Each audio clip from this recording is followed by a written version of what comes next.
Want to speak real Finnish from your first lesson? Sign up for your free lifetime account at finishpod101.com. There are many reasons someone might decide to learn a new language. There are students who study because they are fascinated by the culture. Other learners might want to reconnect with their family history. Yet others might be motivated by the benefits of learning a new skill. Whatever the reason for learning the language, there is one common goal shared by many learners: travel abroad. Who isn't excited about traveling abroad and experiencing another culture in the context of a new language? This is a huge dream for many language learners. Many learners see travel as the ultimate way of learning a language. While we can't say that travel is bad for your studies, it is important to recognize that visiting a foreign country is not the one-way ticket to fluency many people think it is. In this video, we'll look at the pros and cons of learning language at home and abroad. First, an unexpected obstacle when studying abroad. There's a common obstacle that's especially true for native English speakers traveling abroad. Many people you meet will want to try to speak to you in your native language once they realize you're a foreigner. There are several reasons for this. The first is out of practicality. As much as you would like to order your meal, buy a bus ticket, or confirm your hotel reservation in the native language to practice, the locals in the tourist industry are likely to respond in English or another more commonly used language. This is because they have a job to do, and they don't necessarily want to take the time to figure out what you're trying to tell them in their native language.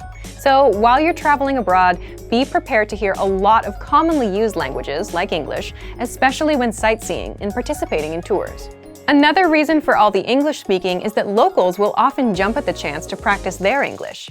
Almost all language learners dream of making friends in a foreign language. But once you get abroad, the reality is often a bit different. Locals will be just as excited to practice their English as you will be to practice your new language.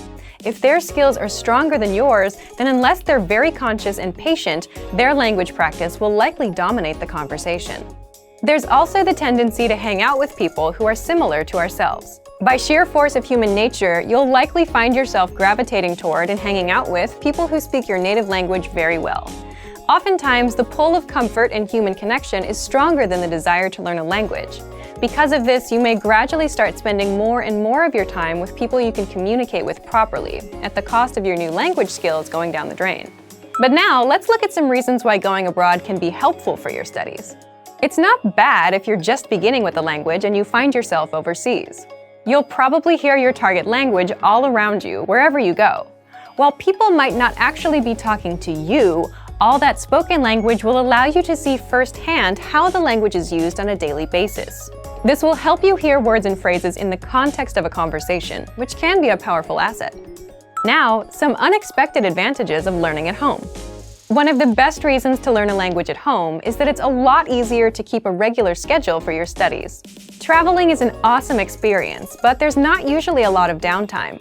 If it's your first time overseas, you're going to want to spend most of your time out and about, savoring all the sights and experiences you can.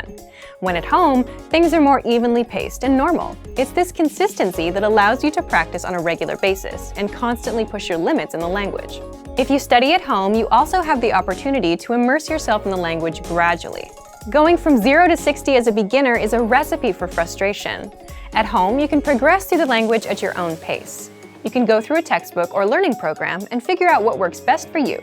A plane ticket abroad isn't the only way to practice with real-life native speakers. Try to find native speaker groups in your area or even online. There are many resources available for people wanting to learn a new language and talk to others to practice. If you're learning a new language, traveling abroad is an awesome experience for sure. Just don't expect a trip to solve all of your language learning difficulties. If learning a new language back at home is tough, doing the same overseas may be just as hard, if not harder in some ways. If you're a beginner, studying at home is a great way to start learning a new language. There are some benefits to it that most learners don't even think about. Whether you're headed overseas or studying at home, for even more ways to learn a new language, check out our complete language learning program. Sign up for your free lifetime account by clicking on the link in the description. Get tons of resources to have you speaking in your target language. And if you enjoyed these tips, hit the like button, share the video with anyone who's trying to learn a new language, and subscribe to our channel. We release new videos every week. I'll see you next time. Bye!